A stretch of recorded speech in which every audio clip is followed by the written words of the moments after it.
Hi and welcome back to the channel. I'm Steven from Kurgani Photos. Today with a second video on my Nikon Z8 over here. I published a detailed review on my personal user experience involving this Nikon Z8 which I purchased with my own money. However, the review was getting a little bit long and there were certain things that I left out which I saved for today's video, which is best as a separate topic, and that would be missing features in the Nikon Z8 which I would love to be implemented in future firmware updates.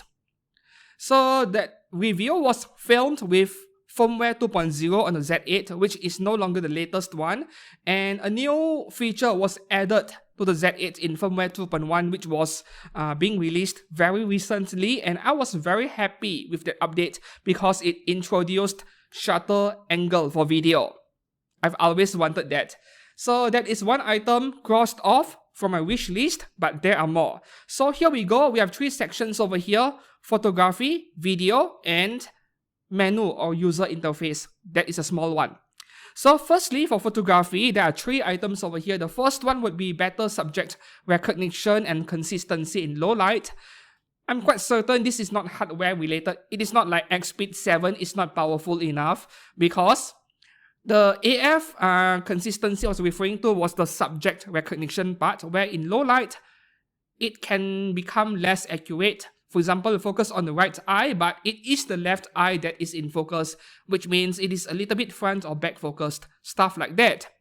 But once I turn off subject recognition in this camera and choose my own point to track, then the accuracy goes up to almost 100%.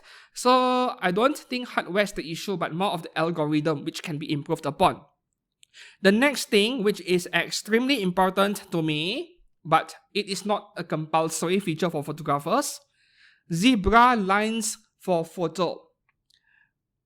This feels like a strange omission to me, maybe because most photographers use histogram to judge their exposure and highlights, myself included. But if there is one problem with histogram, is that it is very intrusive. You have one giant graph over there, occupying a quarter of your viewfinder or rear LCD, and sometimes you couldn't see what you are shooting, like it is getting in the way. And zebra lines are something that is less intrusive. Like, as long I know where I'm clipping the highlights, I think that is good enough, right? Histogram is going to give you more information. If you are also clipping the shadows, then you'll see it on the histogram. Modern cameras today, they capture so much detail in the shadows region, so I'm not too worried about clipping the shadows. I would be more protective of the highlights in photography. So it would be nice to have zebra lines in photography.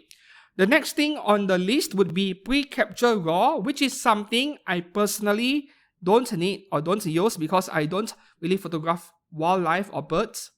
I would love to try it someday given opportunity, but that is not my main interest.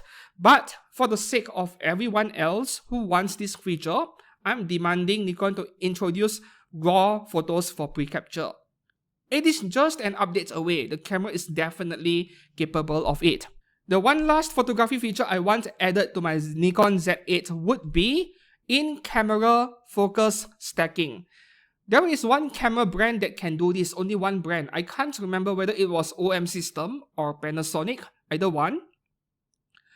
And I have no idea if this is related to patents, because only one camera brand can do it even today, and that could be related to a patent stopping everyone else from implementing this feature in their cameras, which would be very unfortunate if that is the case. I still prefer to do focus stacking on a computer with Helicon Focus. That is an amazing piece of software, and that is mostly because I prefer to have proper manual control over my pictures. Like, I go down to 100% to 400% zoom in my images when I do focus stacking to fix any inconsistency or any problems that may arise after stacking. That is just me. I spend an hour or two on one single image. However, for occasions where I'm having a very plain and simple background, right? Most product photos have a plain and simple background. So I think in-camera focus stacking would be able to handle that without much issues.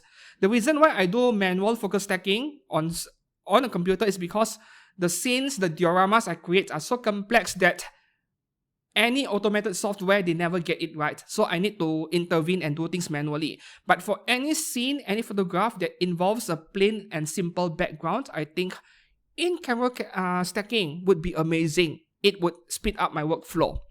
And that is all for my request for photography. Moving on to videos, there are more items on the list. So as I mentioned earlier, up until very recently, Nikon has introduced shutter angle for videos. I'm very happy with that and I can cross it out from my wish list. But the next item on the list, which is very important to me,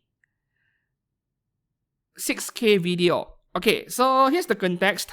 The Nikon Z8 can do only either 4K or 8K video in SDR color profile. If you do NRAW or ProRes RAW, for example, there is a middle ground of around 5.4K, 5.3K, something like that. But when you are doing SDR video, it's either 4K or 8K, more like 7.7K, but close enough. There is no middle ground. 4K sometimes is not enough if I want to export my video natively in 4K because, you know, after you do digital stabilization or cropping, reframing in post, then as you export, you lose detail. So having that slight extra, if it is not 6K, even 5.4K is fine. Having that slight extra more than 4K so that I can reframe my videos and do digital step before I export in 4K, that would be really nice. So I want a middle ground between 4K and 7.7K in SDR video. Yeah. Why not do it in N-Log, right? Or even in RAW, because I want to simplify my workflow. For professional filmmaking, you do HLG, you do N-Log, you do N-RAW, but for content creation for YouTube and the internet, nobody is going to be able to notice that difference. So I want to simplify my workflow. I do SDR video most of the time, and I would love to have that middle ground between 4K and 7.7K. Yep. Moving on to the next item on the list I want is recording to external SSD. Directly to an external SSD via a single USB Type-C cable. No Atomos Ninja in between. Right? So just plug in and you can, photograph to or record to that external storage device. I'm not sure why this is not a thing because Panasonic does that. And once again, it could be patents getting in the way. That is pretty annoying. But if it is not related to patents, then I want this feature really badly because there are many added benefits to external SSD recording, but the main one would be heat management, and that is applicable to both photos and videos, right? For video, it is obvious. If you film in 4K, 60, 8K, the card gets really hot. But if you can move that heat production source from an internal memory card to an external storage, then the camera would last a lot longer without any overheating.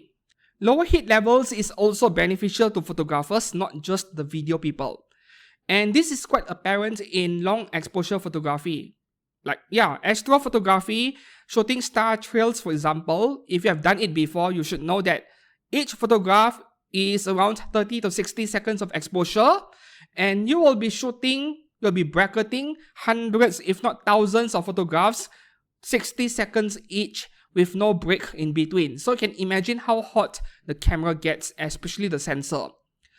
One of the main culprits behind noise in a photograph, digital noise, it is not just high ISO levels, but also heat. Literally heat. So if you take out one of the heat generating sources in the camera, which is the memory card, you push it to an external SSD, then theoretically, if you manage to keep the temperature of the camera in control, then the noise level in the photographs will also be lower. So I can't emphasize enough how important it is to be able to shoot to an external SSD, be it for photo or for videos, and I want it implemented in my Nikon Z8. In fact, it should be a feature in every pro-level camera, be it a Nikon, a Canon, or anything else.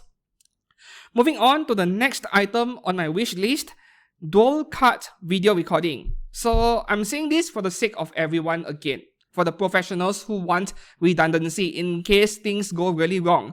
Personally, I don't do dual cut recording, and even if that feature is available in my camera, I would turn it off. Right? Because it is just producing unnecessary amount of excess heat. Like I said earlier, memory card writing produces a lot of heat, and imagine writing double the amount of data. Yes, the camera gets even hotter, higher risk of overheating, so I would turn it off. But for the pros who need it, yeah, that would be nice to have. And in my review, I said that there is a probability that Nikon did not include dual cut recording because they wanted to sell you a Mark II later on, Z8, Z9 Mark II. That is just my theory.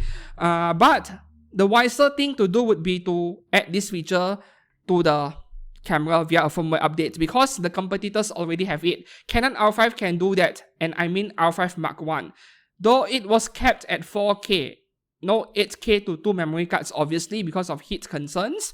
So we do have 2 different memory card slots over here, and the SD card is not going to be as fast as the CF Express.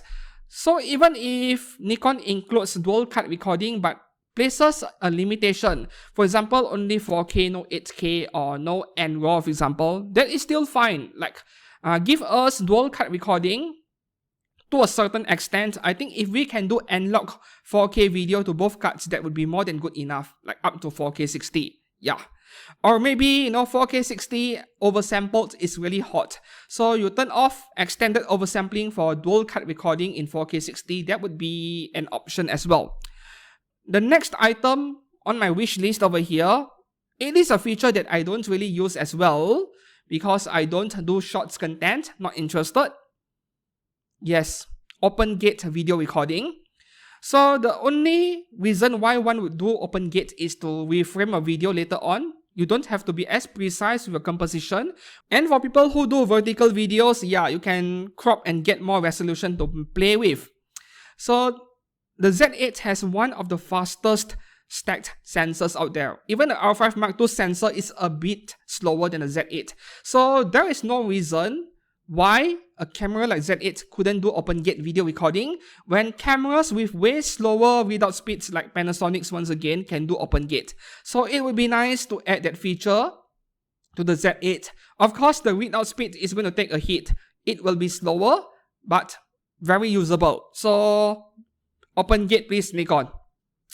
The next item on this list, this could be unexpected for some of you. Product review AF mode.